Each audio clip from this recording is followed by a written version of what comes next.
Hi there, global citizens. Welcome back to the podcast that inspires a borderless mindset around manifesting a new world.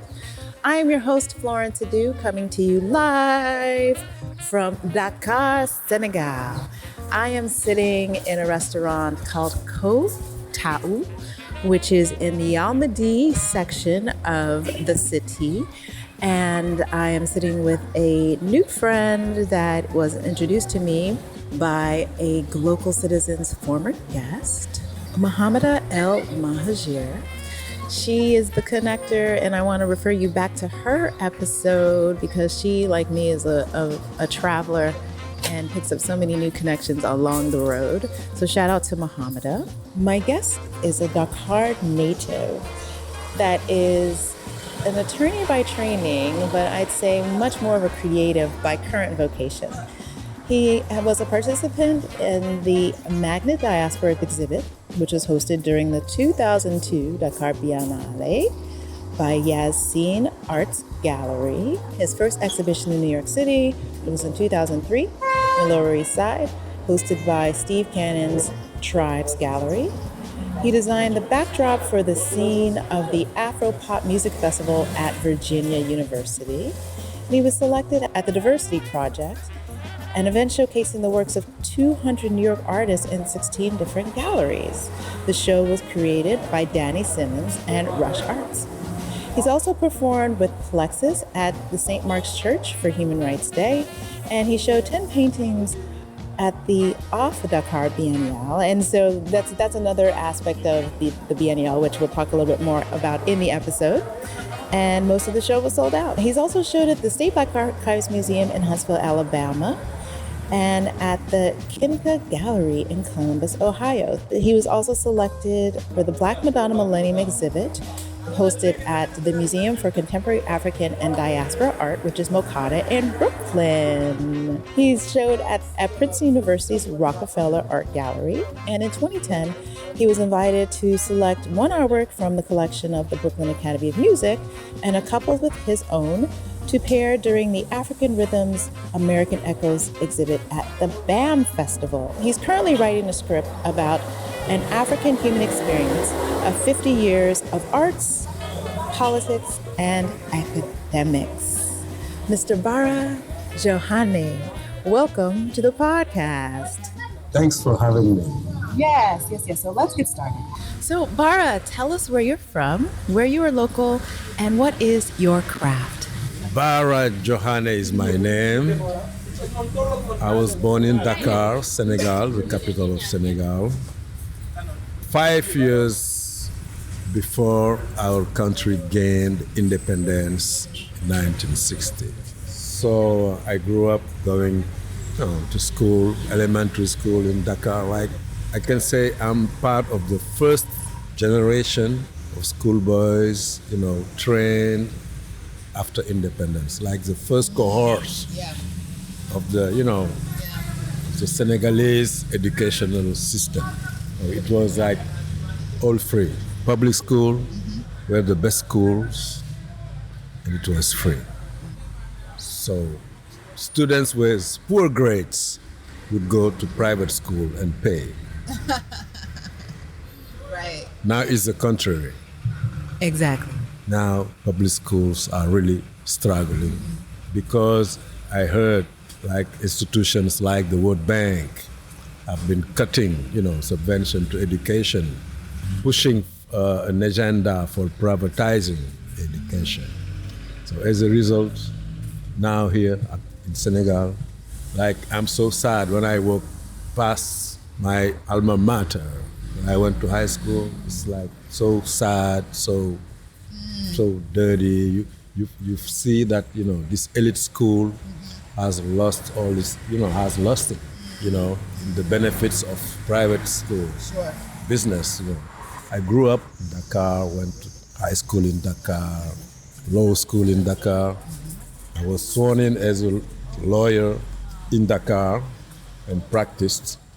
So what made me different with other lawyers, if I can say, I was the first one representing painters, musicians, filmmakers, creative community. It was something unheard of by then. I remember when I decided to represent Youssou N'Dour, like big Senegalese star. Some of my colleagues were laughing at me, like, what can you do for this guy? Why are you losing your time with this guy? I said, okay, I like it. I see something in this guy, you know. Now this guy has like maybe 10, 15 lawyers. Right. And those lawyers will be, you know. So we did that, like the Morphe experience. Like Morphe was a painter, Senegalese painter, who died in 1984, aged 37 years old.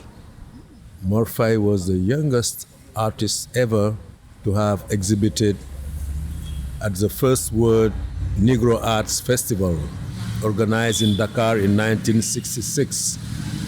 He was 19 years old. You saw those pictures at the City Hall. Yes. Duke Ellington was here. Right. The music was here. Josephine Baker.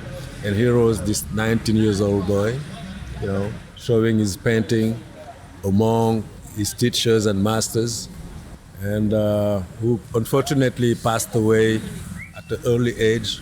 And I was, thanks God, involved in the management of his estate. And, you know, that's how, I think that was my first foray into curatorship, you know, and collection, because not only did I buy tens and tens of paintings that he left behind when he died, but I made it my duty to show his work to the world.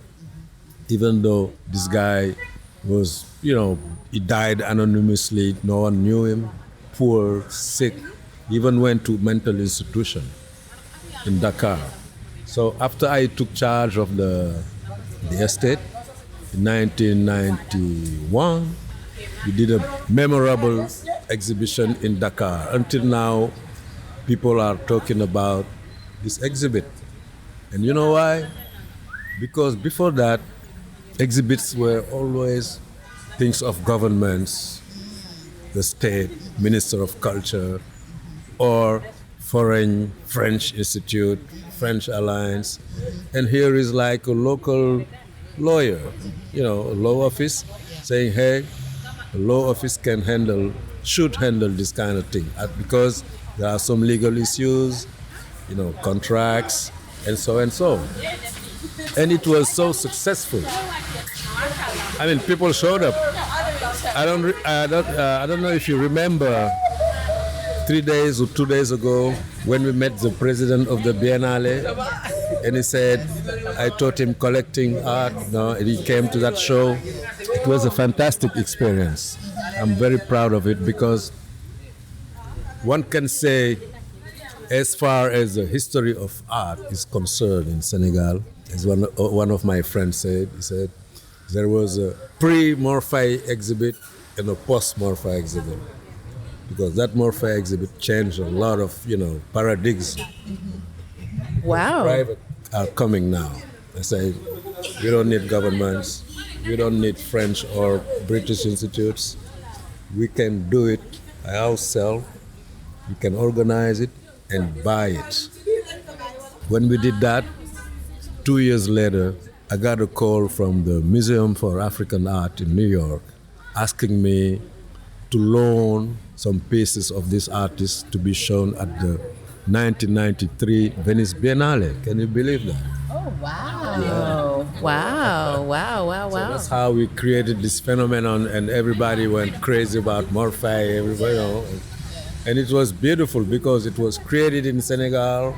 The collectors were like young Senegalese professionals who showed up, like that guy, or people like Youssou N'Dour, musicians, like their first acquisition in a gallery in their hometown was when I organized that show, Morphe.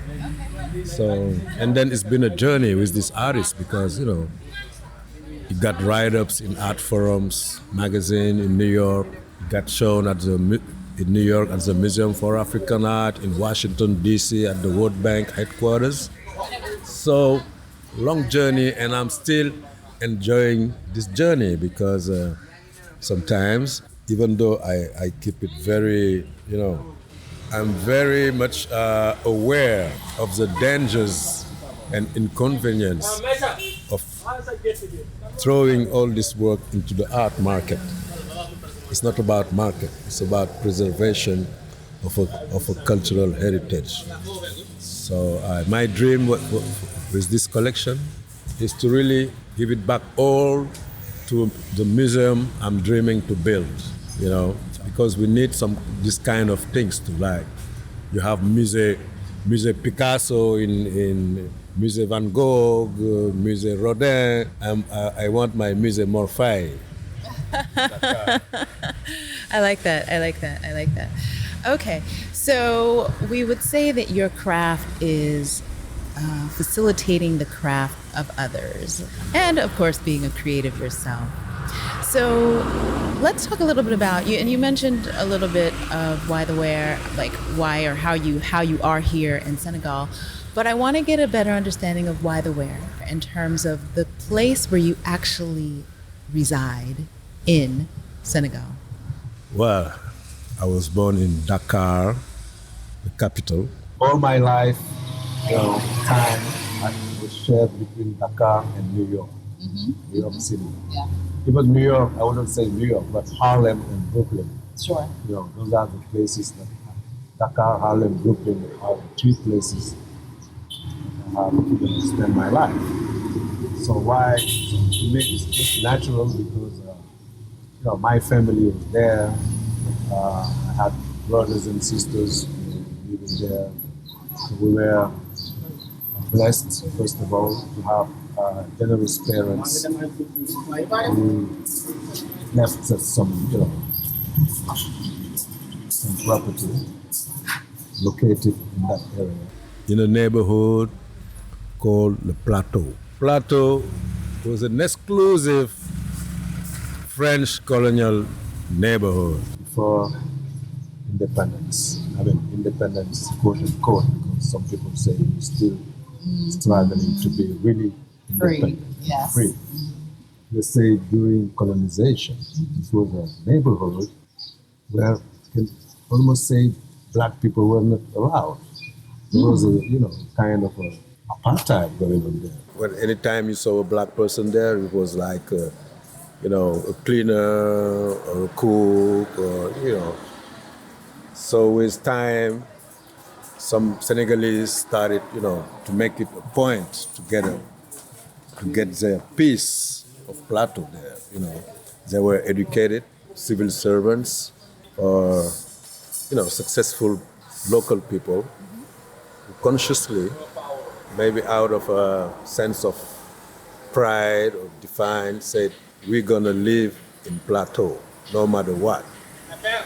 And thanks God my father was one of those, So he fought to get his loan and bought this thing. He was my father, he was like what people call in America the founding fathers, like the first Africans that were raised in the 50s.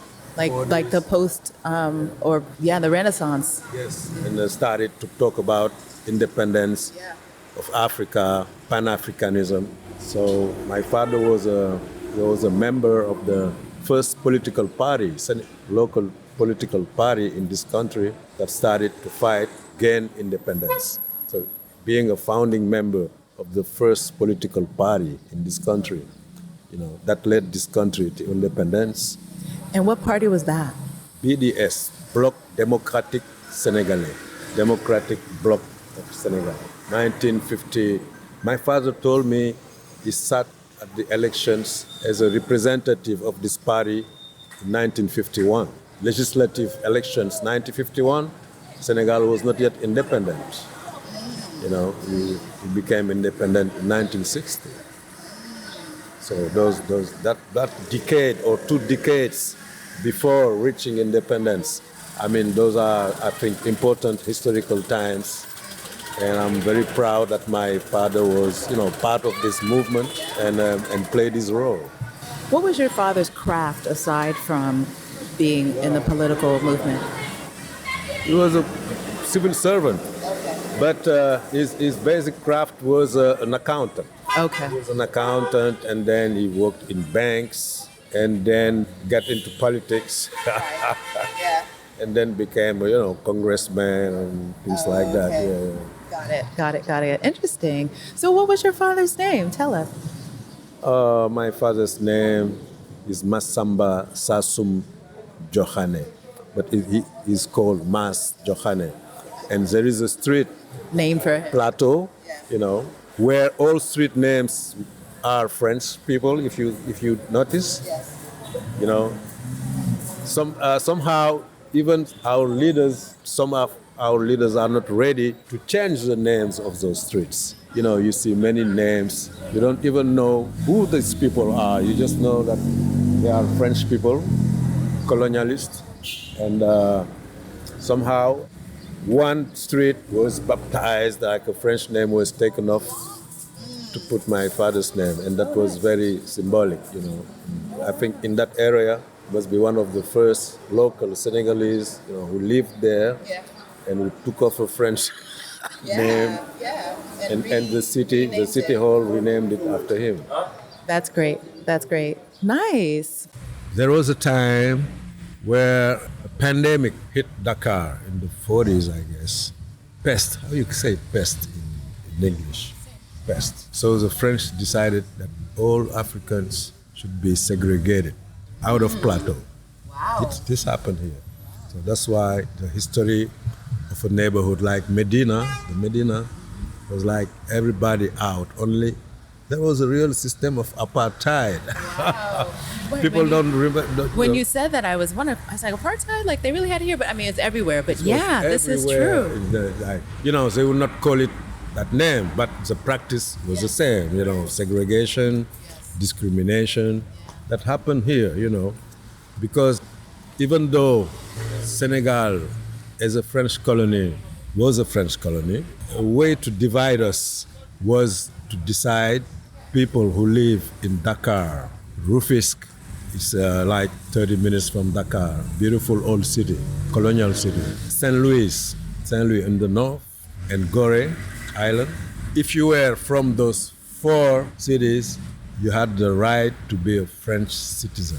Otherwise, you're a French subject. Wow. There were 2 categories, subject and citizen, in the same country. Wow. And those things, we still feel those consequences even now. Those division. Hey, I'm from Dakar. You from there. So the same way the French the colonial powers created the Gambia, an English-speaking country inside the Senegalese French-speaking country. Right. Again, divide and conquer. So Plateau, somehow my father managed, to get a piece of land to buy a house in Plateau just a year after independence. Like Senegal became independent in 1960. My father got this house in 1961.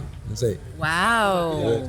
Wow. I'm bringing my family, and that was a time where, of course, Senegalese were taking power, were getting empowered, and more French people were living back to France. Mm-hmm. So I grew up in this neighborhood, very mixed. I'll meet French people, Lebanese people, also their staff, their employees, immigrants from Guinea, from Mali, from Cape Verde.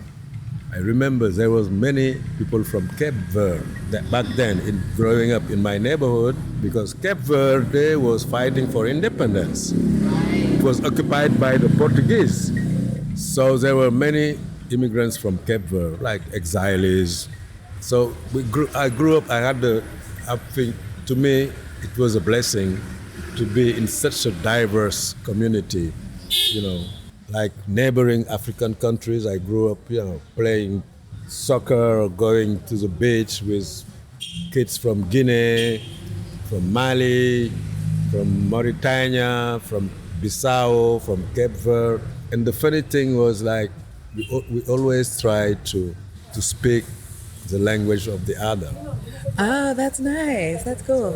Growing up, I started talking, speaking Portuguese. I learned Portuguese growing up because my friends from Cape Verde, Malinke, because my friend from, Mali or Susu from Guinea. Each culture I got I could find my way or tell. And I miss that now, that kind of thing. You don't see it now. Like now, all the kids, they speak French at home. Yeah. And I think it's terrible. Yeah, they're missing their mother tongues. Missing their mother tongue because like the elite people here, when they go home, they speak French to their kids because, that's a shame, but it's a reality. Now I want to ask you about your local speak. So you're just telling us about your growing up with all kinds of different nationalities and learning their different parts of language.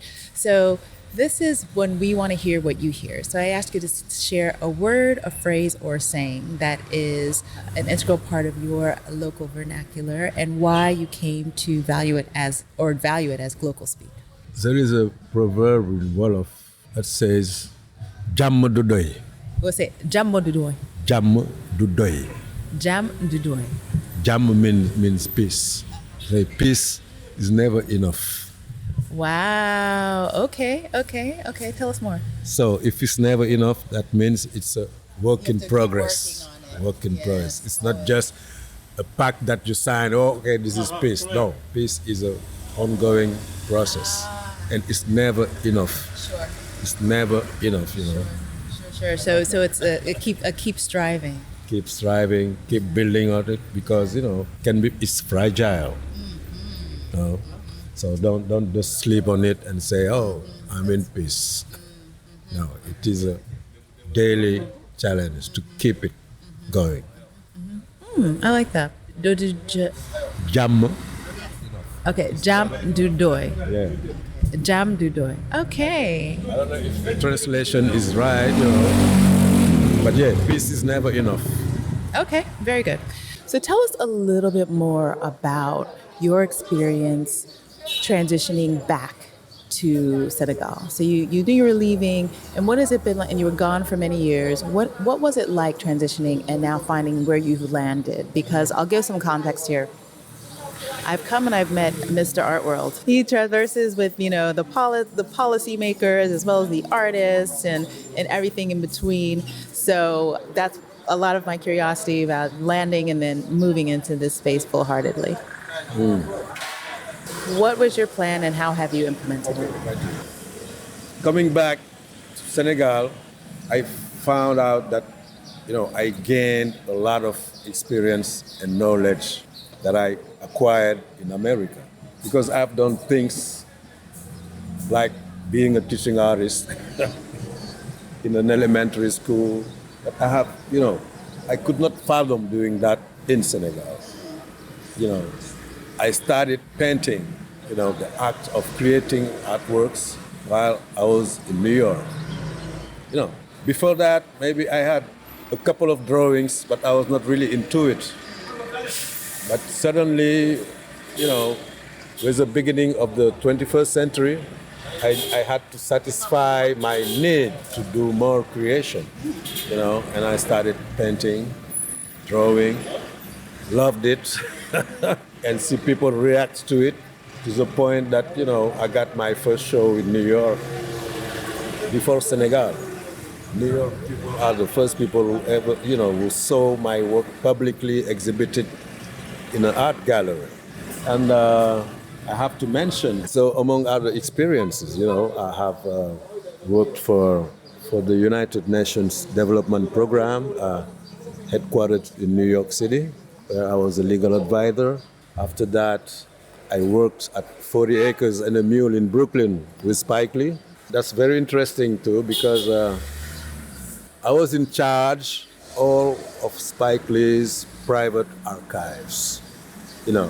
All that documents and pictures and paintings and whatever, movie posters, vintage photography.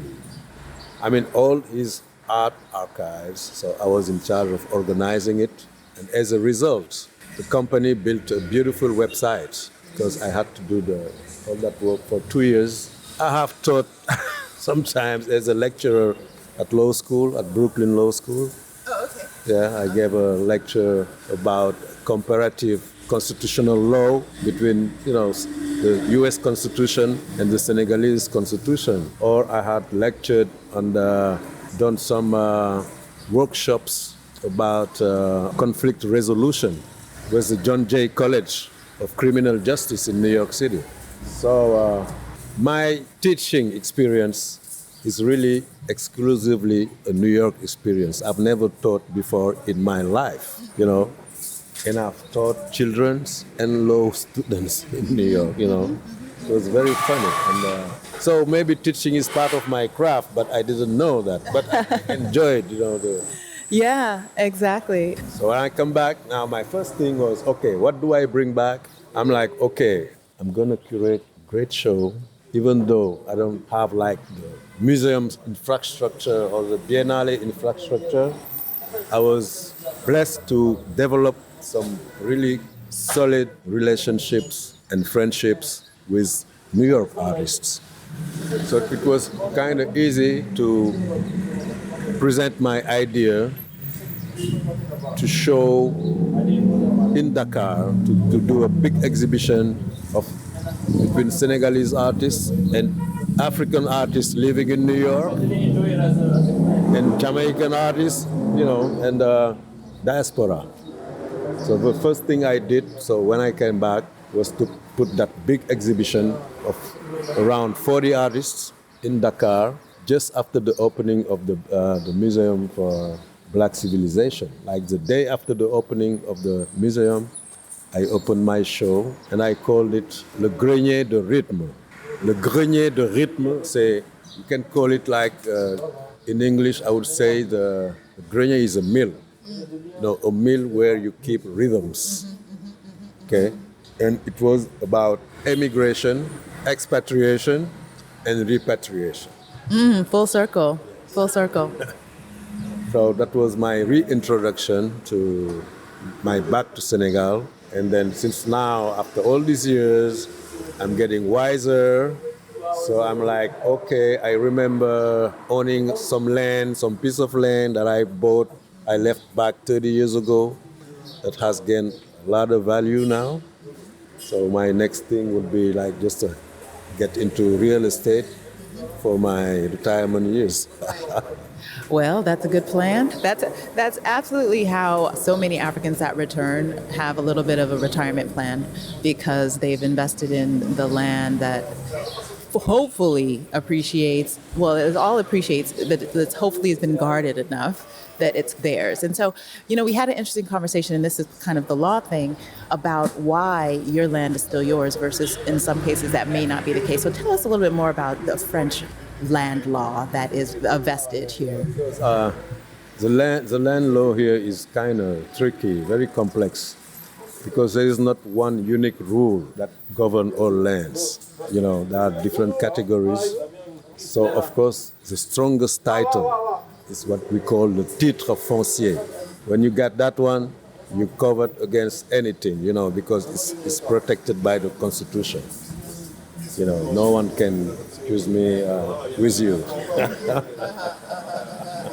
But is it possible that this could be, that people can make counterfeit ones? Is it possible that people can make forgeries? Yeah, no, because it's a very strict, like if you want to buy land, this kind of land, if you want to buy it, first of all, it got to happen in the presence of a notary, okay, le notaire. And then it has to be registered in the fiscal administration books. And once it's registered there, no one can touch it. So that's the strongest title. Unfortunately, all lands don't have that same title. Like most of the land is owned, it's not owned. Most of the land, according to the law, most of the land belongs to the nation. But now the state is in charge of managing the land of the nation. And there are a lot of problems there because a lot of these lands end up in the hands of those, politicians and foreign corporations buying huge amount of lands while it's not reciprocal. Like if we go to their countries to buy land, they will say, no, you're a foreigner, you cannot buy land. But here it's so open, right? Now we're talking about, we hear like Chinese, Turkish, Moroccan, Arab, like everybody, there's some kind of land grabbing process going on by the state. Okay, so the land is controlled by the state. And so I'm interested in how, because the land in Ghana, and this might be an Anglophone thing versus a Francophone thing, the land in Ghana is owned by the people by tribe. So it's the chiefs that are the lead administrators of land in Ghana. And so, when I ask people here about their tribe or what have you, ethnicity, I feel like there's less ethnicity conversation here than maybe in another place. And could it be potentially because of there not being that same level of kinship with the owners of the land? So tell me more about how, your chieftaincy fits into that conversation, or if they do at all.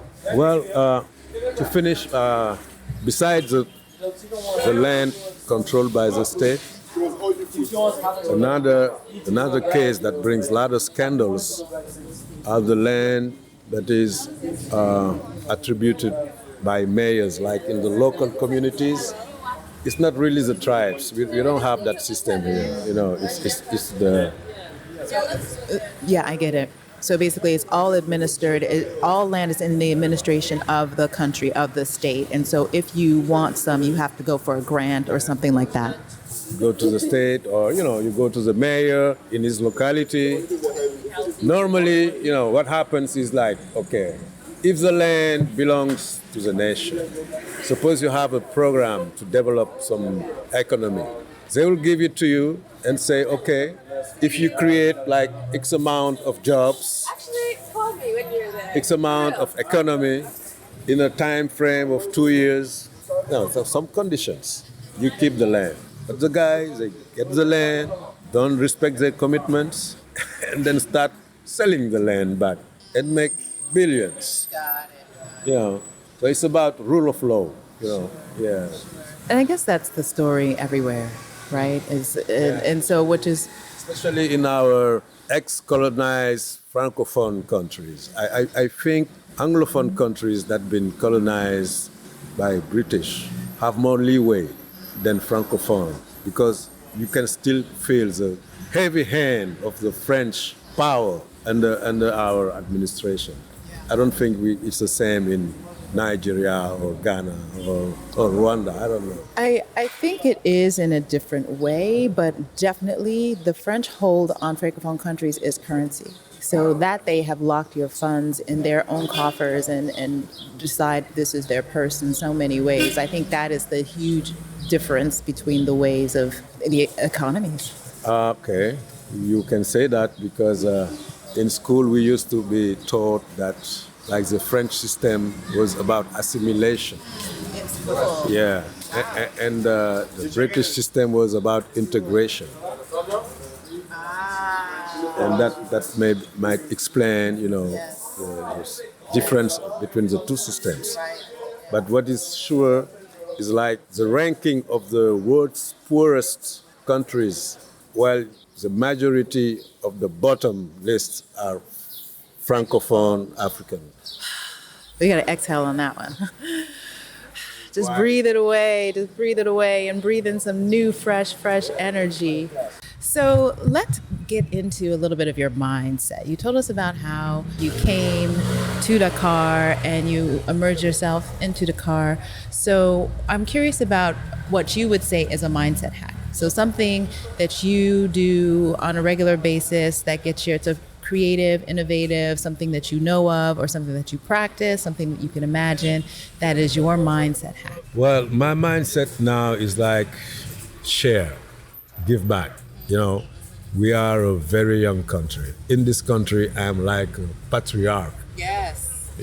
Because maybe 75% of the Senegalese people could be my children. Because, they're all less than 25, 30.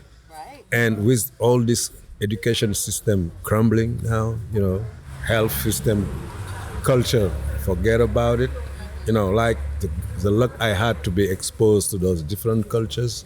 When I see the youth now, they don't have it, So I'm like, my age, what's my responsibility? It's the future, it's the generation. What can I do or build to inspire our youth, growing, and getting faith in them and their future.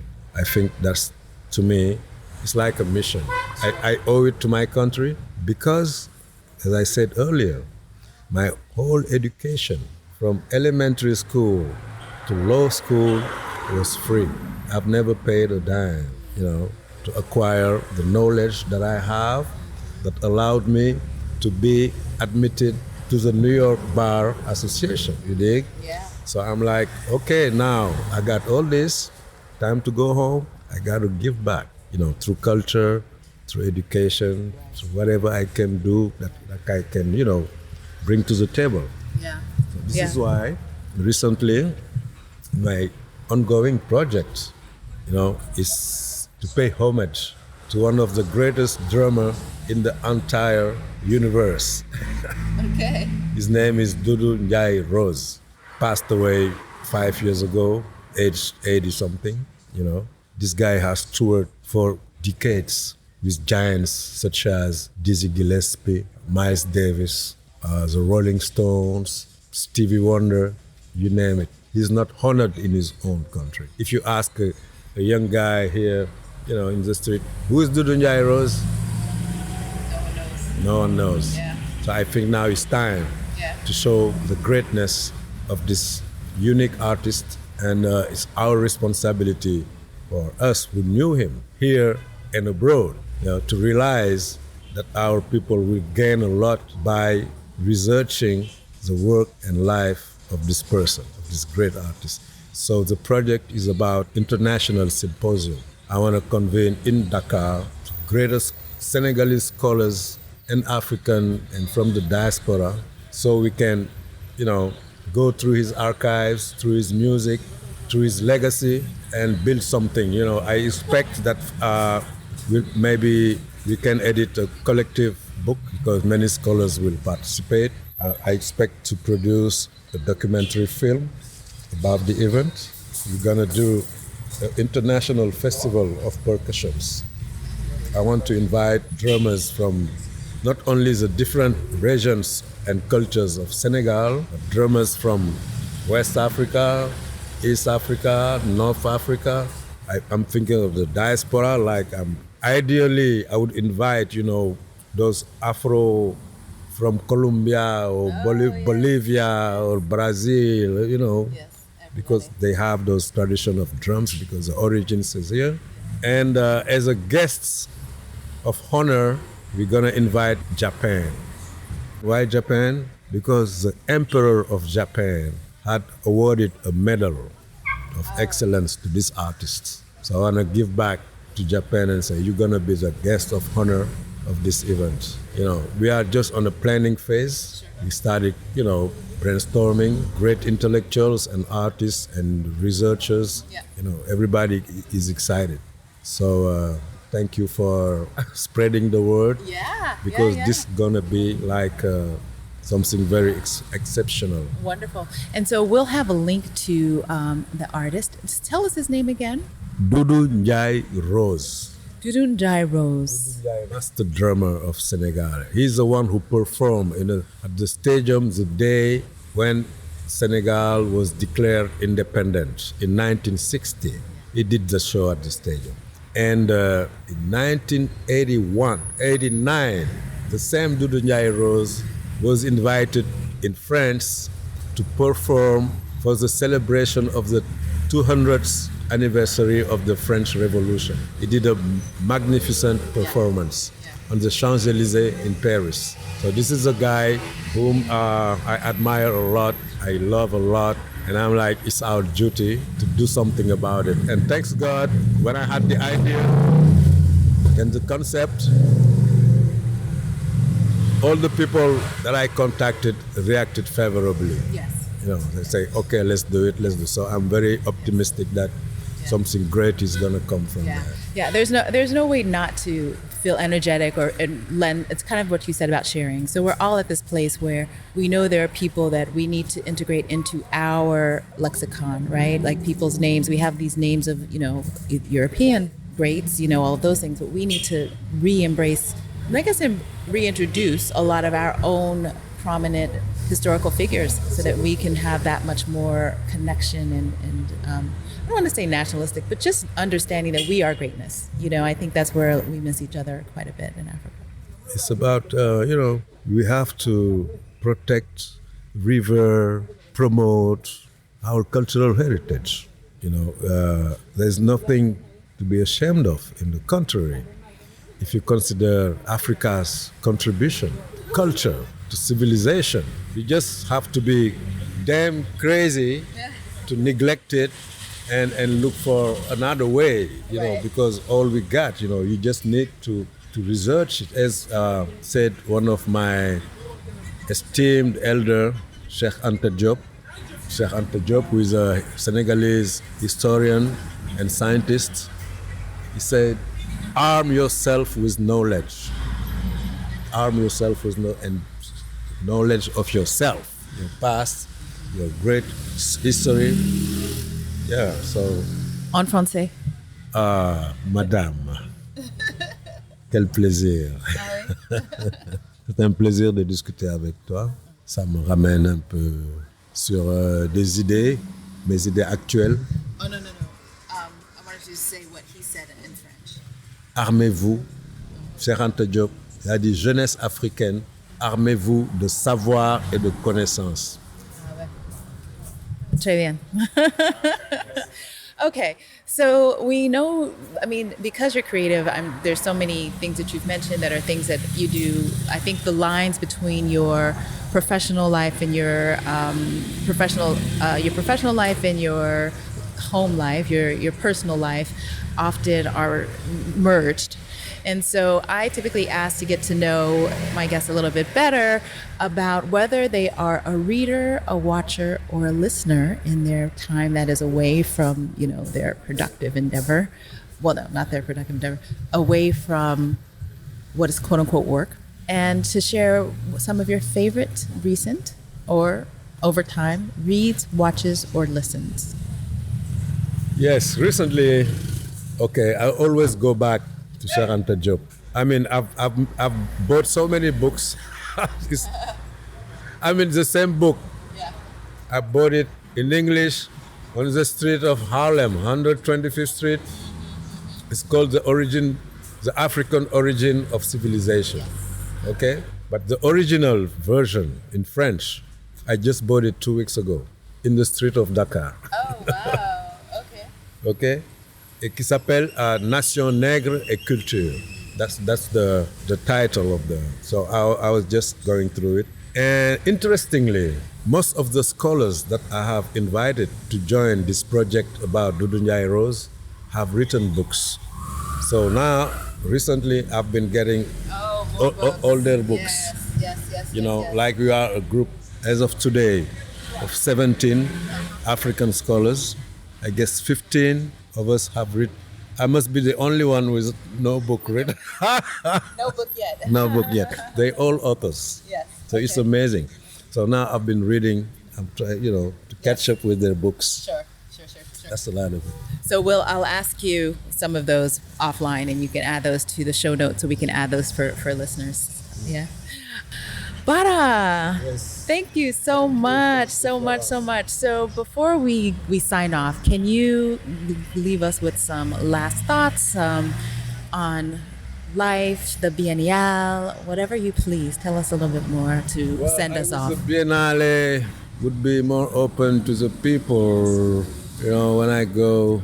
And I wish the Biennale got its own headquarters and give back this beautiful building to where it belongs, the justice. I was very confused when I go to that place as a lawyer who was sworn in that building. Right. And was told that that building was about to crumble, that everybody should evacuate the building.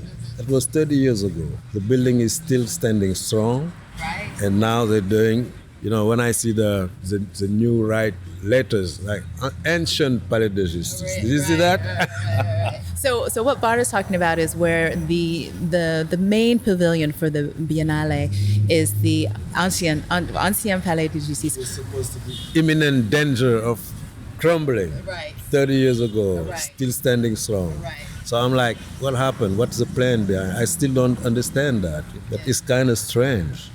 Well, this is becoming like I mentioned before, the art city of Africa, in terms of being able to put this together. And just a rising, and West Africa alone, just bringing all of that into this place is so much. I'm so grateful because you've given us such dense history about the country, about Dakar, the city, and then now placing the art in its context has been such a nice journey and in this conversation. And so as a way to culminate by you saying, hopefully the Biennale will get its own home. There's a lot of land. There are a lot of places. I say the old airport might be a great place where there's a lot of land, and the views, because the city is quite flat. The views could be phenomenal, in terms of building a structure where you have so many galleries and things like that. So that's my urban planning eye. But yes, Bara, thank you so much. Anything else you want to add to that? Such an honor to have you here. Oh, Please. Wonderful host. I hope you come back soon. Okay, all right. Very soon. Very soon. All right, Global Citizens.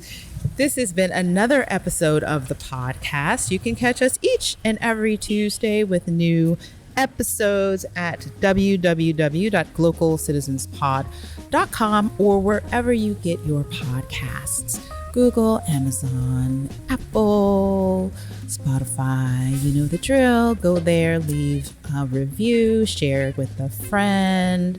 And check out the show notes as always. I have some great images that will probably end up in a blog post from the Biennale. And I love having these live interviews. Again, we're getting back from COVID, so I'm back on the road and I'm back making new connections. So again, until next time, I won't ramble. I'm just excited to have been here and to experience this. Bye for now.